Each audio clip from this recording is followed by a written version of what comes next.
Hello students, last video में हमने price output determination under monopoly in long run and short run पढ़ा था। आज हम पढ़ेंगे monopoly equilibrium and laws of cost, यानी कि एकाधिकारी संतुलन और लागत के नियम। मोनोपोलिस्ट लॉन्ग पीरियड में अपनी वस्तु की कीमत कम रखेगा या ज़्यादा, यह दो बातों पर निर्भर करता है। कौन सी दो बातें हैं जिस पर प्राइस डिटर्मिनेशन डिपेंड करता है? पहला है मांग की लोच यानी कि इलास्टिसिटी ऑफ डिमांड, और दूसरा है लागत के नियम यानी कि लॉज ऑफ कॉस्ट। तो लॉन्ग पीरियड में मोनोपोलिस्ट अपने प्रोडक्ट की प्राइस को कम रखेगा या ज़्यादा रखेगा, ये दो बातों के ऊपर डिपेंड करती है। इन दोनों पॉइंट्स के बारे में हम पढ़ेंगे। तो पहला है मांग की लोच यानी कि इलास्टिसिटी ऑफ डिमांड। यदि वस्तु की डिमांड इलास्टिक है, लोचदार है, लोचदार का मतलब है, इलास्टिक का मतलब ये है कि अगर वो वस्तु की कीमत ज़्यादा रखता है तो लोग वस्तु की डिमांड कम करते हैं, और कीमत कम करता है तो वस्तु की मांग ज़्यादा होती है। तो हम कहेंगे कि वस्तु की मांग लोचदार है या इलास्टिक है। तो जब वस्तु की डिमांड लोचदार होती है, इलास्टिक होती है, तो ऐसी सिचुएशन में मोनोपोलिस्ट वस्तु की कीमत को कम ही रखेगा, क्योंकि अगर वो वस्तु की कीमत को ज़्यादा रखेगा तो लोग उसके प्रोडक्ट की डिमांड नहीं करेंगे। लेकिन जब वस्तु की डिमांड मार्केट में इनइलास्टिक है, इनइलास्टिक का मतलब ये है कि कीमत बढ़ाने के ऊपर डिमांड, अगर मोनोपोलिस्ट कीमत बढ़ा देता है तो उसका डिमांड के ऊपर इफ़ेक्ट नहीं पड़ता, यानी कि बढ़ी हुई कीमत पर भी लोग वस्तु की डिमांड ज़्यादा कर रहे हैं। तो इसको हम कहेंगे कि डिमांड इनइलास्टिक है। जब वस्तु की डिमांड इनइलास्टिक यानी कि बेलोचदार होती है तो कीमत मांग से प्रभावित नहीं होती, क्योंकि ज़्यादा कीमत पर भी लोग वस्तु की डिमांड ज़्यादा कर रहे हैं। तो ऐसी सिचुएशन में मोनोपोलिस्ट वस्तु की कीमत को ज़्यादा रखता है, क्योंकि उसको पता है कि मार्केट में वस्तु की डिमांड पर कोई भी इफ़ेक्ट नहीं पड़ रहा।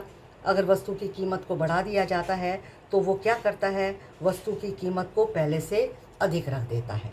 तो हमें क्या पता चला कि वस्तु की कीमत के ऊपर इलास्टिसिटी ऑफ डिमांड का भी इफ़ेक्ट पड़ता है, कि डिमांड मार्केट में इलास्टिक है या इनइलास्टिक है, लोचदार है या बेलोचदार है।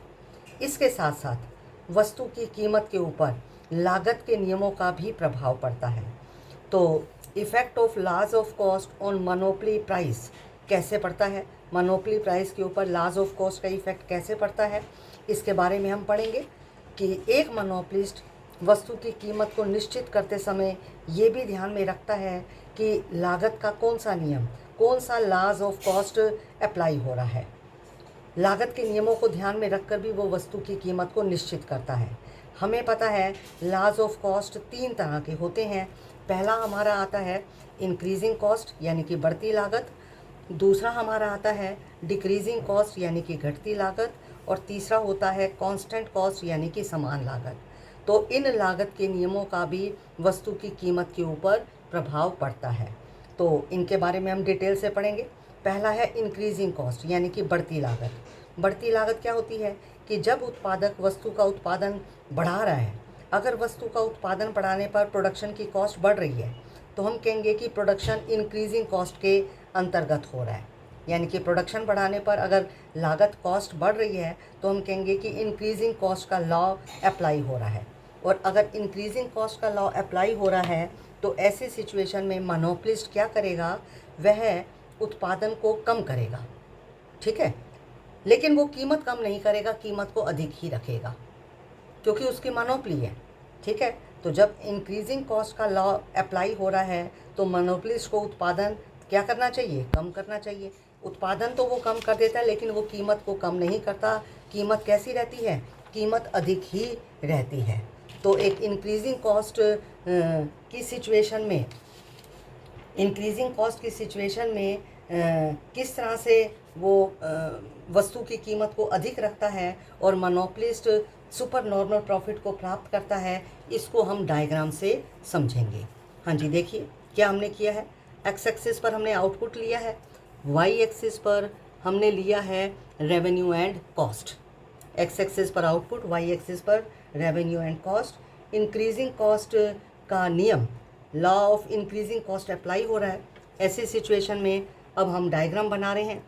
ये हमारा हो गया एवरेज रेवेन्यू, ये हमारा हो गया marginal revenue.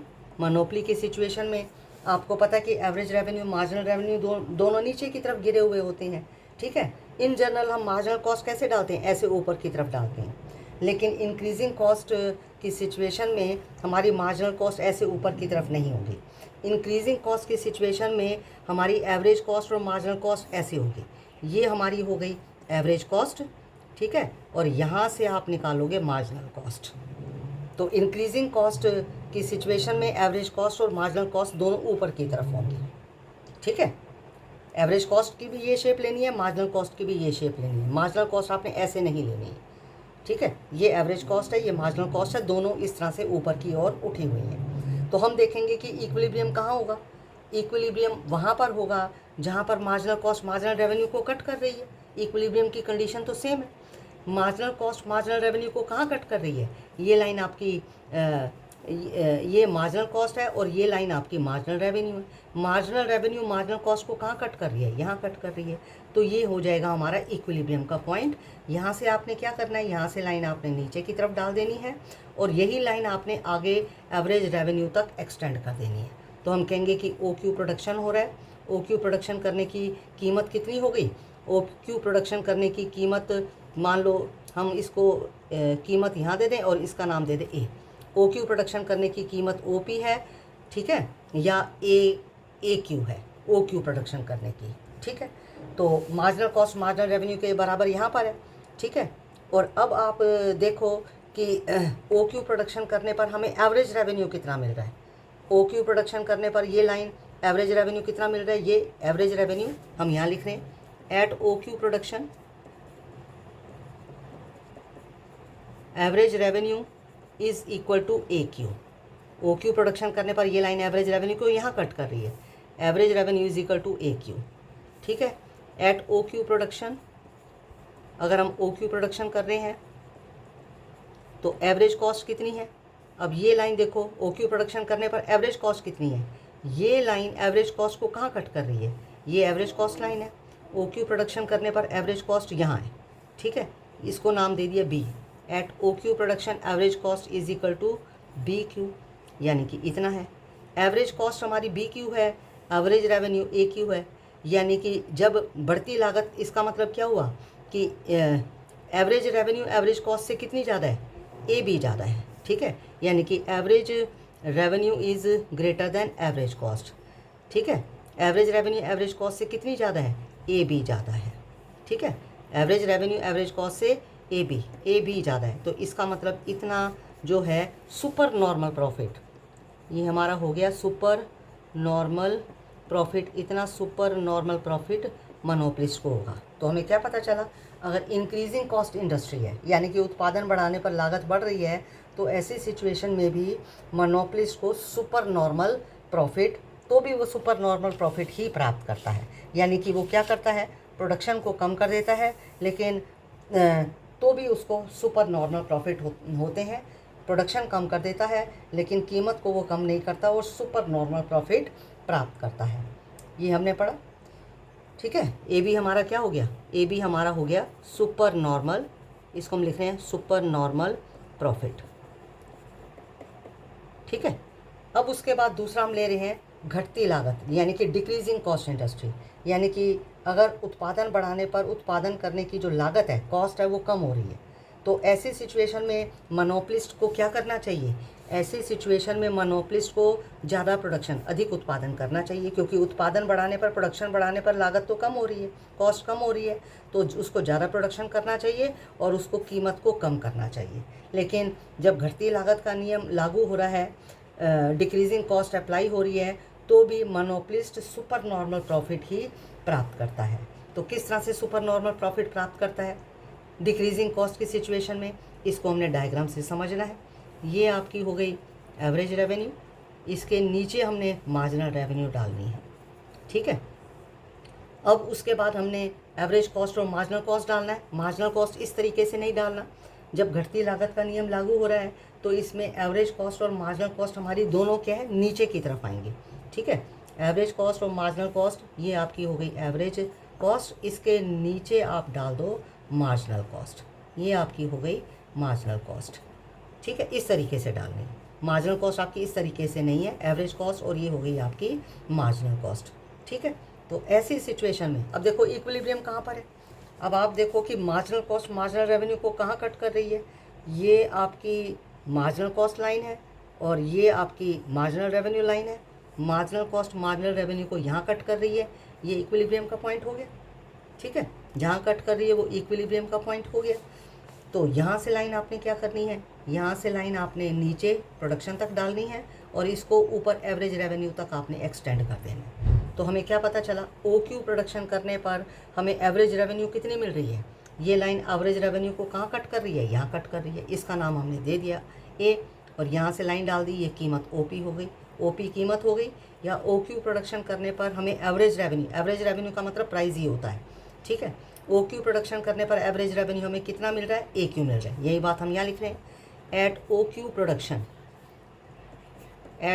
Production average revenue is equal to, OQ production करने पर एवरेज रेवेन्यू कितना है, एवरेज रेवेन्यू है AQ। ठीक है, इसी तरीके से at OQ production average cost is equal to, अब ये देखो OQ जो प्रोडक्शन है इस पे एवरेज कॉस्ट कितनी है, ये लाइन देखो एवरेज कॉस्ट को कहाँ कट कर रही है, यहाँ कट कर रही है। एवरेज प्रोडक्शन हमारा है BQ। ठीक है, एवरेज प्रोडक्शन हो गया BQ, यानी कि at OQ production average cost कितनी है, BQ है, एवरेज रेवेन्यू AQ है। कहने का मतलब है average revenue is greater then, इसमें भी एवरेज रेवेन्यू एवरेज कॉस्ट से ज़्यादा है। ठीक है, यानी कि AQ is greater then BQ। AQ BQ से कितना ज़्यादा है, AB के बराबर ज़्यादा है। कहने का मतलब है कि एवरेज रेवेन्यू एवरेज कॉस्ट से AB ज़्यादा है। तो कहने का मतलब है ये इसका हो जाएगा सुपर नॉर्मल प्रॉफिट, इसको हम सुपर नॉर्मल प्रॉफिट कहेंगे। ये जो हमारा, ये यहाँ से भी, ये जो हमारा एरिया है इसको हम क्या बोलेंगे, super normal profit.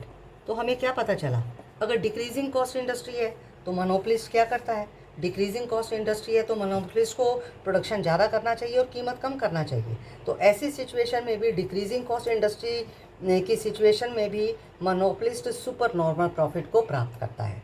Increasing cost industry हो तो भी सुपर नॉर्मल प्रॉफिट प्राप्त कर रहा है, और डिक्रीजिंग कॉस्ट का नियम लागू हो रहा है तो भी वो सुपर नॉर्मल प्रॉफिट प्राप्त कर रहा है। इसी तरह से हम तीसरा पढ़ रहे हैं कांस्टेंट कॉस्ट, यानी कि समान लागत। समान लागत कांस्टेंट कॉस्ट के अंतर्गत जब मोनोपोलिस्ट प्रोडक्शन करता है तो चाहे वो उत्पादन को बढ़ाता है या उत्पादन को कम करता है, प्रोडक्शन को बढ़ाता है या प्रोडक्शन को कम करता है, तो उत्पादन बढ़ाने या कम करने पर प्रोडक्शन की कॉस्ट समान ही आती है। ठीक है, चाहे वो प्रोडक्शन बढ़ाए या कम करे, प्रोडक्शन की कॉस्ट समान आएगी। ऐसी सिचुएशन में भी मोनोपोलिस्ट सुपर नॉर्मल प्रॉफिट प्राप्त करता है। कैसे सुपर नॉर्मल प्रॉफिट प्राप्त करेगा, इसको हम डायग्राम से समझेंगे।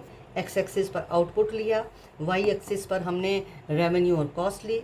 ये लाइन हमारी हो गई एवरेज रेवेन्यू लाइन और ये लाइन हमारी हो गई मार्जिनल रेवेन्यू लाइन। ठीक है, अब इसमें एवरेज कॉस्ट और मार्जिनल कॉस्ट कैसे होगी, इसमें जब कांस्टेंट कॉस्ट इंडस्ट्री है तो एवरेज रेवेन्यू मार्जिनल रेवेन्यू दोनों एक सीधी लाइन होती है।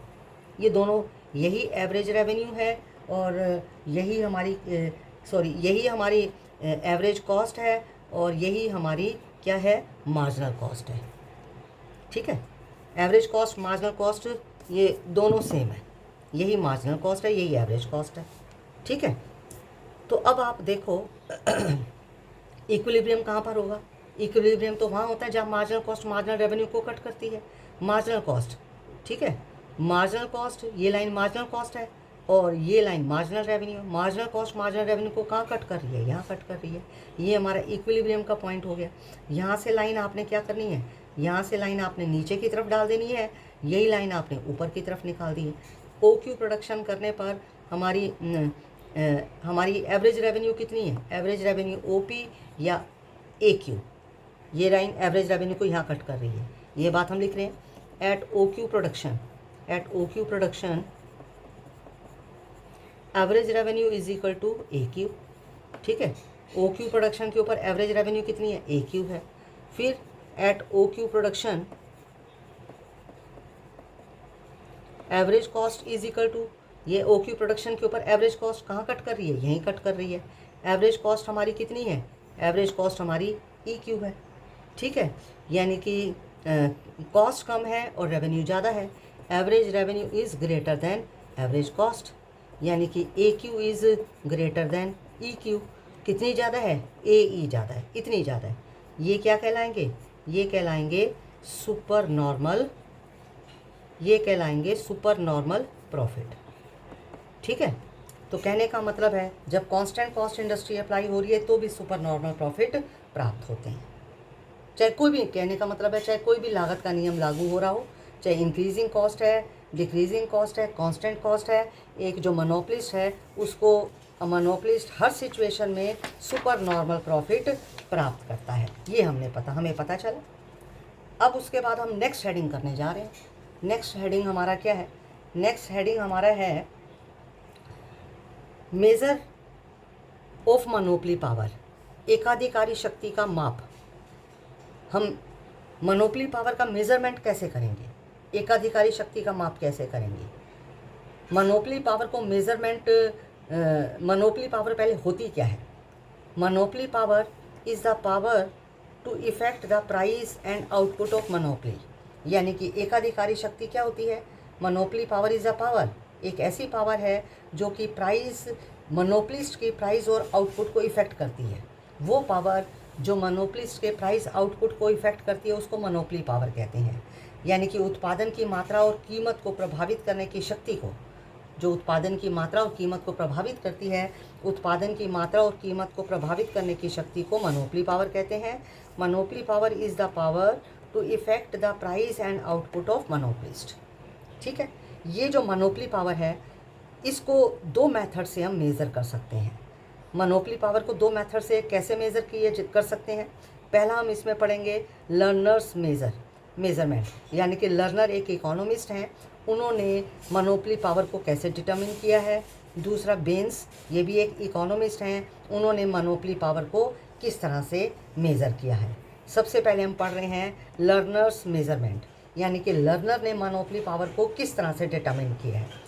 लर्नर ने मोनोपली पावर को डिटर्मिन करने के लिए फार्मूला यूज़ किया है, price minus marginal cost divided by price. P price है, एम सी मार्जिनल कॉस्ट है। जब प्राइस में से मार्जिनल कॉस्ट को माइनस कर देंगे, यानी कि प्राइस और मार्जिनल कॉस्ट का डिफरेंस जितना ज़्यादा होगा, प्राइस, पी का मतलब है प्राइस जिसको हम एवरेज रेवेन्यू भी कहते हैं, प्राइस और मार्जिनल कॉस्ट का डिफरेंस जितना ज़्यादा होगा उतनी मोनोपली पावर मोनोपलिस्ट की ज़्यादा होगी। क्या बताया, प्राइस जिसको हम एवरेज रेवेन्यू भी कहते हैं, प्राइस और मार्जिनल कॉस्ट का डिफरेंस जितना ज़्यादा होगा उतनी मोनोपली पावर ज़्यादा होगी। परफेक्ट कंपटीशन की सिचुएशन में अगर हम देखें इक्विलिब्रियम की स्टेज पर, परफेक्ट कंपटीशन की सिचुएशन में इक्विलिब्रियम की स्टेज में एवरेज रेवेन्यू, मार्जिनल रेवेन्यू और मार्जिनल कॉस्ट ये सब बराबर होती है परफेक्ट कंपटीशन की सिचुएशन में। इसका मतलब एवरेज रेवेन्यू और मार्जिनल कॉस्ट और मार्जिनल रेवेन्यू ये बराबर हैं, तो परफेक्ट कंपटीशन की सिचुएशन में मोनोपलिस्ट की मोनोपली पावर ज़ीरो होगी, क्योंकि ये बराबर होती है। प्राइस का मतलब है एवरेज रेवेन्यू मार्जिनल कॉस्ट दोनों बराबर होती है इक्विलिब्रियम की सिचुएशन में, परफेक्ट कंपटीशन में। इसका मतलब है मोनोपली पावर क्या होती है, परफेक्ट कंपटीशन की सिचुएशन में ज़ीरो होती है, ठीक है।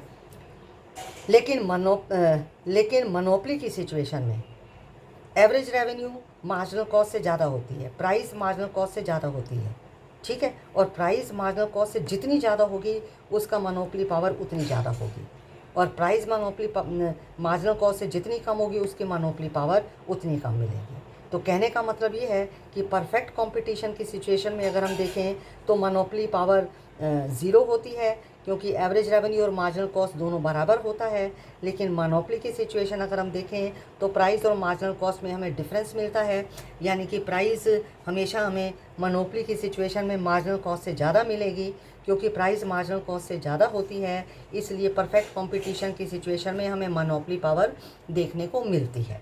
जितना प्राइस मार्जिनल कॉस्ट से ज़्यादा होगी उतनी मोनोपोली पावर ज़्यादा होगी। ठीक है। इसके अलावा मोनोपोली पावर के ऊपर इलास्टिसिटी ऑफ डिमांड का भी इफेक्ट पड़ता है। डिमांड जितनी ज़्यादा इलास्टिक होगी, लोचदार होगी, उतनी मोनोपोली पावर कम होगी। क्योंकि डिमांड इलास्टिक है, इसका मतलब जैसे मैंने आपको पीछे समझाया, इलास्टिक डिमांड का मतलब ये है इलास्टिक डिमांड का मतलब ये है कि इलास्टिक डिमांड का मतलब ये है कि अगर वस्तु की कीमत मोनोपोलिस्ट ज़्यादा कर देता है तो लोग उसका माल खरीदते ही नहीं है, इसलिए वो वस्तु की कीमत को ज़्यादा रखता नहीं है। ठीक है। लेकिन अगर वस्तु की डिमांड मार्केट में इनइलास्टिक है, इनइलास्टिक का मतलब है कीमत बढ़ाने पर डिमांड कम नहीं हो रही, तो वो वस्तु की कीमत को ज़्यादा रख देता है। तो ऐसी सिचुएशन में मोनोपोली पावर ज़्यादा होती है। तो क्या हमें पता चला कि मोनोपोली पावर पर इलास्टिसिटी ऑफ डिमांड का भी इफेक्ट पड़ता है, और मोनोपोली पावर और इलास्टिसिटी ऑफ डिमांड में रिवर्स रिलेशनशिप देखने को मिलता है। कैसे? इसको मैं शॉर्ट में बता रही हूँ। मोनोपोली पावर फार्मूला यूज़ कर रहे हैं, monopoly power is equal to 1 divided by elasticity of demand. Monopoly, मैं बता रही हूँ कि मोनोपोली पावर और इलास्टिसिटी ऑफ डिमांड में रिवर्स रिलेशनशिप होता है। कैसे? इसको हम इस एग्जांपल से समझ रहे हैं। फार्मूला यूज़ करो, monopoly power is equal to 1 divided by elasticity of demand. ठीक है। मान लीजिए मोनोपोली पावर मान लो 2 है, तो इलास्टिसिटी ऑफ डिमांड कितनी होगी? अगर हम ये फार्मूला यूज़ करें, अगर मोनोपोली पावर 2 है तो इलास्टिसिटी ऑफ डिमांड कितनी होगी? मोनोपोली पावर 2 है तो इलास्टिसिटी ऑफ डिमांड कितनी हो जाएगी? हाँ जी। तो ऐसी सिचुएशन में हम देखें तो इलास्टिसिटी ऑफ डिमांड हमारी कितनी हो जाएगी? अगर मोनोपोली पावर 2 है तो इलास्टिसिटी ऑफ डिमांड कितनी हो जाएगी? 1/2 हो जाएगी। ठीक है। कैसे? Monopoly power is equal to 1 divided by elasticity of demand. Monopoly power तो 2 है, is equal to 1 divided by elasticity of demand. तो इलास्टिसिटी ऑफ डिमांड कितनी हुई? इलास्टिसिटी ऑफ डिमांड हो जाएगी 1/2। तो मोनोपोली पावर अगर 2 है तो इलास्टिसिटी ऑफ डिमांड हो गई 1/2। इसी तरह से अगर if elasticity of demand is equal to 1/2, अगर elasticity of demand if elasticity of demand is equal to 1/2, then monopoly power कितनी हो जाएगी? ये इलास्टिसिटी ऑफ डिमांड की वैल्यू यहाँ पर पुट करो। Monopoly power is equal to 1 divided by elasticity of demand है, तो इलास्टिसिटी ऑफ डिमांड अगर 1/2 है तो मोनोपोली पावर कितनी हो जाएगी? 1/2। ठीक है। तो कहने का मतलब ये है कि इलास्टिसिटी ऑफ डिमांड अगर 1/2 है तो मोनोपोली पावर कितनी हो जाएगी? 1 डिवाइडेड बाय 1/2 यानी कि 2 हो जाएगी।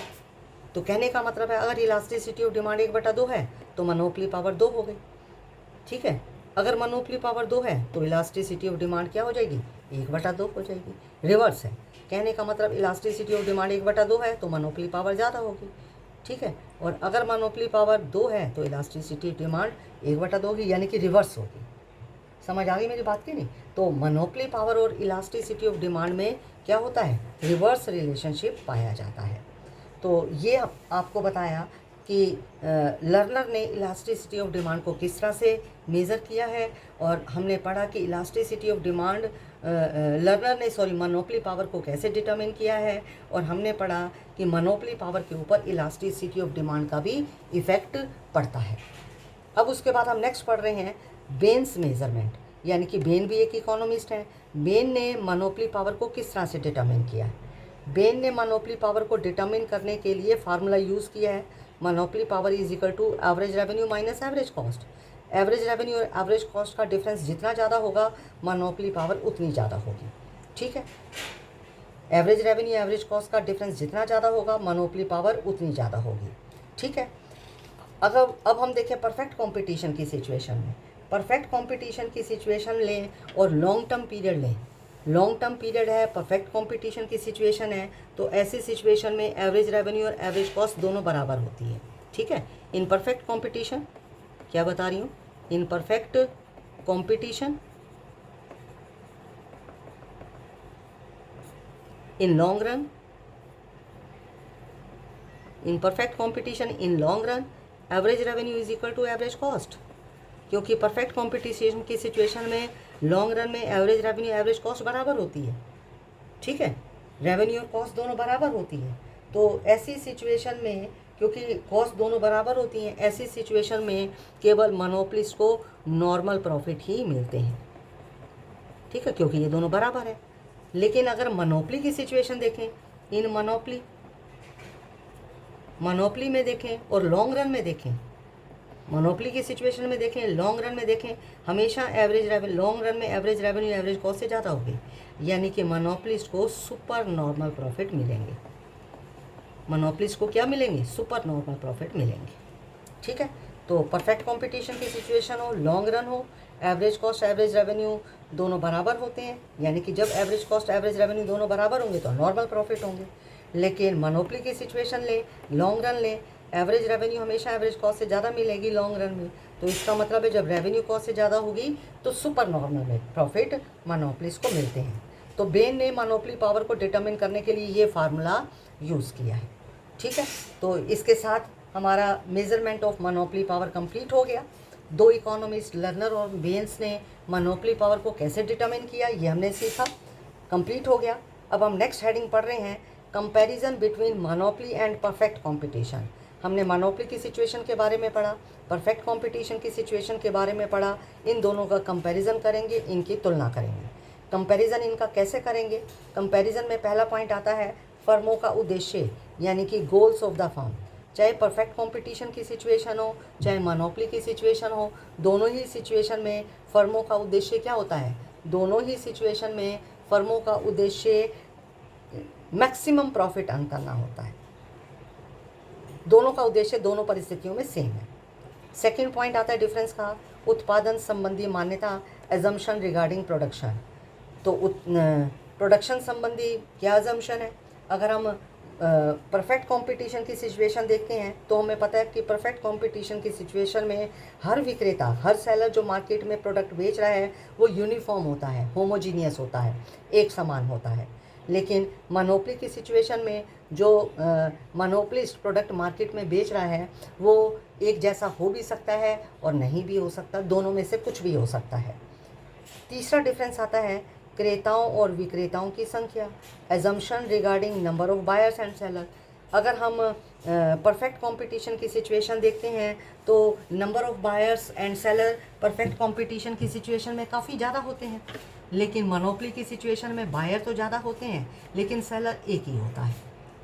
नेक्स्ट डिफरेंस का पॉइंट आता है प्रवेश संबंधी मान्यता, एजम्पशन रिगार्डिंग एंट्री, यानी कि मोनोपोली की अगर हम सिचुएशन देखते हैं तो मोनोपोली की सिचुएशन में कोई नया सेलर मार्केट में एंटर नहीं कर सकता क्योंकि व्यक्ति की मोनोपोली है।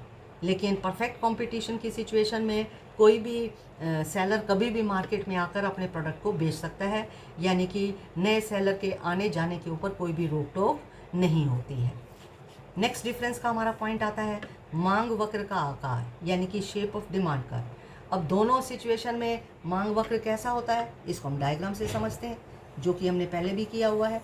एक्स एक्सिस पर हमने लिया आउटपुट और वाई एक्सिस पर हमने लिया रेवेन्यू एंड कॉस्ट। ये हम ले रहे हैं परफेक्ट कंपटीशन की सिचुएशन में, ये है परफेक्ट कंपटीशन की सिचुएशन में। परफेक्ट कंपटीशन की सिचुएशन में आपको पता है कि एवरेज रेवेन्यू और मार्जिनल रेवेन्यू हमने एक्स एक्सिस के पैरेलल डाला था। तो परफेक्ट कंपटीशन की सिचुएशन में एवरेज रेवेन्यू और मार्जिनल रेवेन्यू दोनों क्या होते हैं? एक होते हैं और एक्स एक्सिस के पैरेलल होते हैं, ठीक है। लेकिन अगर हम मोनोपोली की सिचुएशन देखें तो मोनोपोली की सिचुएशन में मांग वक्र कैसा होता है? वही हमने एक्स एक्सिस पर लिया आउटपुट और वाई एक्सिस पर हमने लिया रेवेन्यू एंड कॉस्ट। लेकिन मोनोपोली की सिचुएशन में ये हमारी लाइन एवरेज रेवेन्यू होती है, ये लाइन हमारी मार्जिनल रेवेन्यू होती है। तो ये जो एवरेज रेवेन्यू है, एवरेज रेवेन्यू को ही तो डिमांड कर्व बोला जाता है, एवरेज रेवेन्यू को प्राइस बोला जाता है, डिमांड कर्व बोला जाता है, ठीक है। तो इसमें जो डिमांड कर्व होता है एवरेज रेवेन्यू ऊपर से नीचे की तरफ है। परफेक्ट ये मोनोपोली की सिचुएशन, ठीक है। लेकिन परफेक्ट कंपटीशन की सिचुएशन में एवरेज रेवेन्यू जो हमारा है एक्स एक्सिस के पैरेलल होता है। ठीक है। तो डिमांड कर्व दोनों सिचुएशन में कैसे होता है ये हमने समझा। अब उसके बाद नेक्स्ट पॉइंट आता है डिफरेंस का, फर्मों के निर्णय संबंधी निष्कर्ष, इम्प्लीकेशन रिगार्डिंग डिसीजंस। फर्मों के निर्णय संबंधी निष्कर्ष का मतलब क्या है कि परफेक्ट कंपटीशन और मोनोपोली की सिचुएशन में फर्मों ने निर्णय लेना है, डिसीजन लेना है। डिसीजन किसके रिगार्ड में लेना है? प्रोडक्शन की क्वांटिटी के बारे में डिसीजन लेना है। परफेक्ट कंपटीशन की सिचुएशन में फर्म कितना उत्पादन करेंगी और मार्केट में कितना बेचेंगी, तो उत्पादन की मात्रा संबंधी निर्णय फर्में लेती हैं। उसने कितना उत्पादन मार्केट में बेचना है, लेकिन उसकी कितनी कीमत होगी ये निर्णय तो उद्योग ही निश्चित करता है। यानी कि फर्म उत्पादन की मात्रा निश्चित करती है कि वो कितना उत्पादन मार्केट में बेचने के लिए लाएगी, लेकिन उसकी किस कीमत के ऊपर अपने प्रोडक्ट को मार्केट में बेचेगी ये तो इंडस्ट्री डिटर्मिन करती है। ठीक है। लेकिन अगर हम मोनोपोली की सिचुएशन देखें तो मोनोपोली की सिचुएशन में फर्म किस कीमत के ऊपर अपना माल बेचेगी या कितना मात्रा में माल बेचेगी, वो इन दोनों में से एक को खुद निश्चित कर सकती है। मोनोपोली की सिचुएशन में मैंने क्या बताया आपको, मोनोपोली की सिचुएशन में या तो वो प्रोडक्शन की क्वांटिटी को निश्चित कर ले, प्रोडक्शन क्वांटिटी को निश्चित कर ले, कितना माल वो मार्केट में बेचेगी, या प्राइस को डिटरमिन कर ले। ठीक है। अगर वो प्रोडक्शन की क्वांटिटी को ज़्यादा बेचना चाह रही है तो उसको प्राइस कम रखना पड़ेगा, क्योंकि ज़्यादा क्वांटिटी अगर बेचना चाह रही तो कीमत कम पर ही उसकी ज़्यादा क्वांटिटी बिकेगी। लेकिन अगर वो चाहती है कि उसको कीमत ज़्यादा मिले तो उसकी प्रोडक्शन कीमत ज़्यादा रखेगी, तो उसकी प्रोडक्शन मार्केट में कम बिकेगा। तो इन दोनों में से वो एक को, मोनोपोली की सिचुएशन में इन दोनों में से वो एक को निश्चित करेगी। दूसरा, जब एक को वो फिक्स कर देगी तो दूसरा अपने आप ही फिक्स हो जाएगा। ठीक है। लेकिन परफेक्ट कंपटीशन की सिचुएशन में जो फर्म है वो केवल प्रोडक्शन की क्वांटिटी फिक्स कर सकती है कि उसे कितना प्रोडक्ट मार्केट में बेचना है, और प्राइस डिटर्मिन नहीं कर सकती, क्योंकि प्राइस इंडस्ट्री डिटर्मिन करती है। ठीक है। तो ये डिफरेंस का पॉइंट हो गया डिसीजन मेकिंग का। उसके बाद नेक्स्ट हमारा जो पॉइंट आता है वो है कीमत एवं उत्पादन संबंधी तुलना, comparison regarding price and output. दोनों परफेक्ट कंपटीशन, मोनोपोली की सिचुएशन में प्राइस कैसा होता है, कितना प्रोडक्शन होता है, इनका हम कंपैरिजन डायग्राम से करेंगे। किस तरह से हम इनका कंपैरिजन डायग्राम से करेंगे? एक्स एक्सिस पर हमने लिया आउटपुट और वाई एक्सिस पर हमने लिया रेवेन्यू एंड कॉस्ट। ठीक है। पहले हम परफेक्ट कंपटीशन की सिचुएशन पढ़ रहे हैं। आपको पता है कि परफेक्ट कंपटीशन की सिचुएशन में ये आपकी लाइन एवरेज रेवेन्यू और यही मार्जिनल रेवेन्यू लाइन है। परफेक्ट कंपटीशन की सिचुएशन में यही लाइन आपकी एवरेज रेवेन्यू लाइन है, ये मार्जिनल रेवेन्यू लाइन है परफेक्ट कंपटीशन की सिचुएशन में। ठीक है। और ये आपकी हो गई मार्जिनल कॉस्ट। ठीक है। लॉन्ग टर्म की बात कर रहे हैं। ठीक है। लॉन्ग टर्म की बात कर रही है तो लॉन्ग टर्म मार्जिनल कॉस्ट हमने लिख दिया। ठीक है। हम लॉन्ग टर्म की बात कर रहे हैं, इन लॉन्ग रन। ठीक है। कंपैरिजन कर रहे हैं इन लॉन्ग रन, तो ये मार्जिनल कॉस्ट है। मार्जिनल कॉस्ट मार्जिनल रेवेन्यू को कहाँ कट कर रही है? यहाँ कट कर रही है। ठीक है। यहाँ से आपने लाइन नीचे डाल दी, ओ क्यू प्रोडक्शन होगा। ठीक है। अगर परफेक्ट कंपटीशन की सिचुएशन है, लॉन्ग रन, परफेक्ट कंपटीशन की सिचुएशन है और लॉन्ग रन है, तो ऐसी सिचुएशन में जो फर्म है, फर्म को क्या होगा? फर्म को केवल नॉर्मल प्रॉफिट ही मिलेगा। और इन long run firm will have normal profit. Firm के जो होंगे नॉर्मल प्रॉफिट ही होंगे। ठीक है। कैसे नॉर्मल प्रॉफिट होंगे? ये देखो, अब ओ क्यू प्रोडक्शन करने पर एवरेज रेवेन्यू कितनी है? ये लाइन एवरेज रेवेन्यू को यहाँ कट कर रही है। एवरेज रेवेन्यू कितनी है? ई क्यू है। ठीक है। ओ क्यू प्रोडक्शन करने पर एवरेज रेवेन्यू है E Q. O Q production करने पर एवरेज कॉस्ट कितनी है? एवरेज कॉस्ट भी ई क्यू ही होगी। तो इसी के ऊपर हमें एवरेज कॉस्ट का ड्रॉ करना है। इसी के ऊपर हमने लॉन्ग टर्म एवरेज कॉस्ट का ड्रॉ कर दिया। एवरेज कॉस्ट भी हमारी ई क्यू है। एवरेज रेवेन्यू एवरेज कॉस्ट दोनों बराबर है, तो हम कहेंगे कि फर्म को नॉर्मल प्रॉफिट मिल रहा है। ठीक है। Average revenue is equal to average cost, तो इसका मतलब है फर्म को नॉर्मल प्रॉफिट ही हो रहा है। ठीक है। कॉस्ट और रेवेन्यू दोनों बराबर है। ठीक है। ये तो हमने लॉन्ग रन में एक फर्म की सिचुएशन के बारे में पढ़ा। तो ये जो इक्विलिब्रियम का पॉइंट है ना, इसी से आपने क्या करना है, इसी से आपने एवरेज रेवेन्यू लाइन निकाल देनी है। यहाँ से आप, अब हम मोनोपोली की सिचुएशन पढ़ रहे हैं, इसी से आपने एवरेज रेवेन्यू लाइन निकाल दी, इसी पॉइंट से। ये आपकी मोनोपोली की सिचुएशन में ये एवरेज रेवेन्यू हो गया। मोनोपोली की सिचुएशन में आप देखो एवरेज कॉस्ट कितना है, ये एवरेज कॉस्ट हो गया। एवरेज रेवेन्यू इसी पॉइंट से निकाल दो, ठीक है, और ये एवरेज कॉस्ट हो गया। अब मोनोपोली की सिचुएशन में इक्विलिब्रियम क्या होगा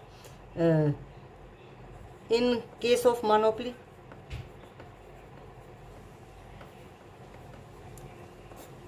average revenue is equal to, अब इक्विलिब्रियम पहले देखो कहाँ पर है, इक्विलिब्रियम कहाँ है, ये आपकी मार्जिनल कॉस्ट है, ठीक है, और मार्जिनल कॉस्ट मार्जिनल रेवेन्यू को कहाँ कट कर रही है? इक्विलिब्रियम की सिचुएशन में मार्जिनल कॉस्ट एवरेज रेवेन्यू, और ये आपकी सॉरी ये है मार्जिनल रेवेन्यू, एवरेज कॉस्ट लिख दिया, ये आपकी marginal revenue. Marginal cost marginal revenue को कहाँ कट कर रही है? यहाँ कट कर रही है। ये E1 इक्विलिब्रियम का पॉइंट है। इन case of monopoly, in case of monopoly marginal cost marginal revenue को यहाँ कट कर रही है, ठीक है, ये इक्विलिब्रियम का पॉइंट हो गया। और यहाँ से आपने क्या करना है, लाइन ऊपर की तरफ एवरेज रेवेन्यू की तरफ, ये एवरेज रेवेन्यू की तरफ लाइन डाल दी आपने। तो मोनोपोली की सिचुएशन में average revenue O Q production पे, at O Q production, at O Q production, O Q production पर average revenue is equal to O Q production के ऊपर ओ क्यू वन, ये ओ क्यू है तो ये ओ क्यू वन हो गया। ओ क्यू वन प्रोडक्शन के ऊपर एवरेज रेवेन्यू कितनी है, ये लाइन एवरेज रेवेन्यू को यहाँ कट कर रही है। Average revenue is equal to A Q one, A Q one average revenue है। एवरेज कॉस्ट कितनी है, ये लाइन, अब आप देखो एवरेज कॉस्ट को कहाँ कट कर रही है, ये line average cost, long term average cost वही है, ये लाइन एवरेज कॉस्ट को यहाँ कट कर रही है। Average cost is equal to B Q, यहाँ कट कर रही है, एवरेज कॉस्ट बी यहाँ कट कर रही है, ठीक है, या इसको मैं यहाँ लिख देती हूँ, ये बी यहाँ लिख दिया मैंने, ठीक है, इसको यहाँ मिटा देती हूँ और इसको मैं यहाँ लिख देती हूँ बी पॉइंट। एवरेज कॉस्ट हमारी कितनी है, एवरेज कॉस्ट है बी क्यू, यानी कि average revenue is greater than average cost. कितनी ग्रेटर है, ए बी, कितनी ज़्यादा है, एवरेज रेवेन्यू एवरेज कॉस्ट से कितनी ज़्यादा है, ए बी ज़्यादा है, ये ए बी ज़्यादा है, यानी कि सुपर नॉर्मल प्रॉफिट मिल रहे हैं, सुपर नॉर्मल प्रॉफिट मोनोपोली की सिचुएशन में मिल रहे हैं, ठीक है। तो इसका मतलब क्या हो गया, ये इतना A B super normal profit मिल रहा है। तो मोनोपोली की सिचुएशन में कीमत कितनी है, मोनोपोली की सिचुएशन में कीमत है OP1।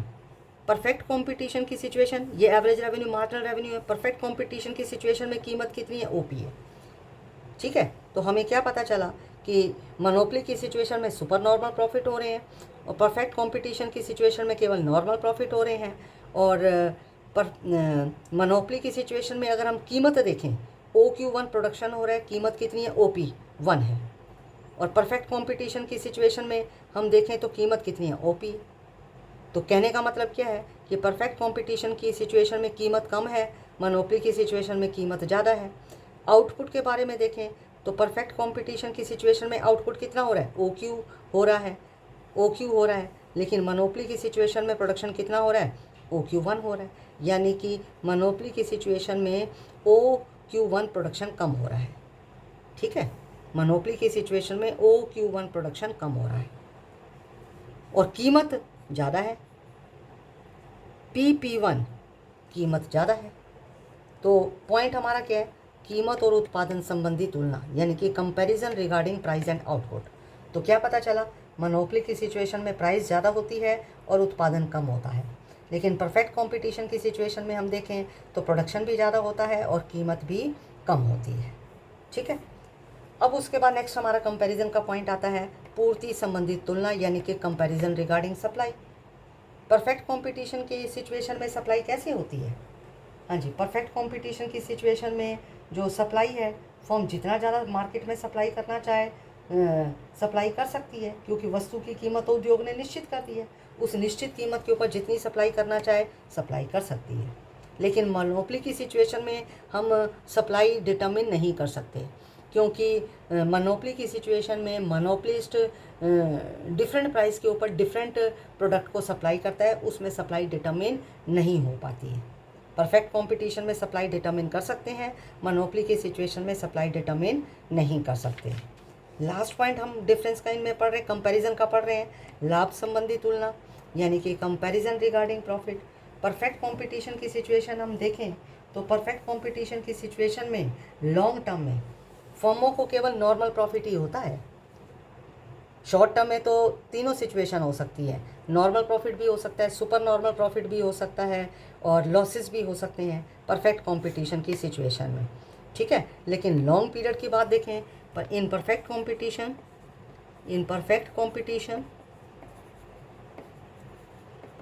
इन लॉन्ग रन हमें क्या होता है, देयर इज़ नॉर्मल प्रॉफिट, हमेशा नॉर्मल प्रॉफिट मिलेगा, ठीक है। बट इन मोनोपोली, अगर हम मोनोपोली की सिचुएशन देखें, in long run there is super normal profit होते हैं मोनोपोली की सिचुएशन में लॉन्ग रन में। कभी भी लॉस पे नहीं जाएगी, कभी भी नॉर्मल प्रॉफिट नहीं होंगे, प्रॉफिट होंगे तो सुपर नॉर्मल प्रॉफिट होंगे, ठीक है। इसके साथ ही हमारा जो कंपैरिजन है, comparison between monopoly and perfect competition, हमारा हेडिंग कंप्लीट हो गया।